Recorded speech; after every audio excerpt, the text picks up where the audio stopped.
Okay, so ang ikakabit ko dito sa Mitsubishi Mirage ay itong GPS with kill switch. So ito yung kill switch. Yan. So, meron siyang apat na linya, orange, red and black, tsaka dito yung sa white. Ito yung so papunta dun sa kill switch mismo, papunta dun sa relay. So yan ang setup niya. Nakakonect ang linya niyan dito sa fuse box.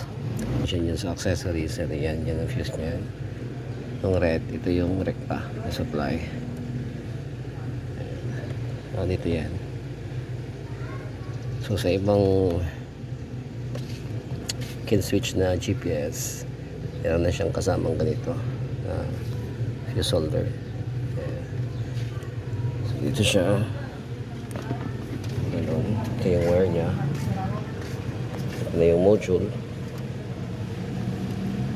Meron siyang switch over bypass switch, kasi if in case na mag-malfunction at hindi mag-start, ito yung gagalawin lang, i-off lang yung switch para maka-start ulit.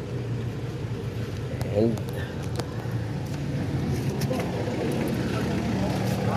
ayan, punta na siya dito. Doon, yun yung relay nya. Ayan, nakakonect siya dito sa fuel pump. So yung fuel pump, yan ang kinakat.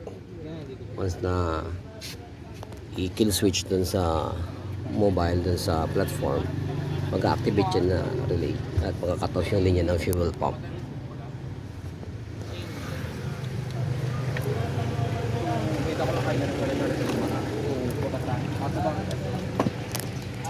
Okay, so mamaya pakita ko sa inyo yung function niya. Okay, so yan, naka-start yung makina.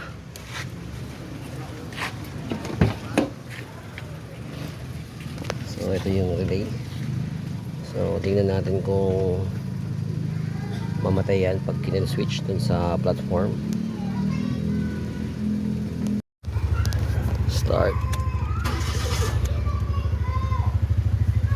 Tapos sige daw, i-off mo. Okay, nag-off. Ma-off na yan. Paano kaya may gasolina pa? Nung lagatak na siya. Pag nawala ng gasolina kan, ma-off na yan. Palsak na dito. Palsak na? Oh, okay na. Nag-off na. At ayun na, na-deactivate na. Okay na. Okay, namatay na yung makina. Off ko. Sige, on mag-aray. Ayun, start. Yun na. Okay na? Okay, since okay na yung kill switch na doon na mamatay na pag in-off dun sa platform. So ito, i-rewire ko yan. Lalagay ko na lang dito sa likod yan para tago pa rin itong relay.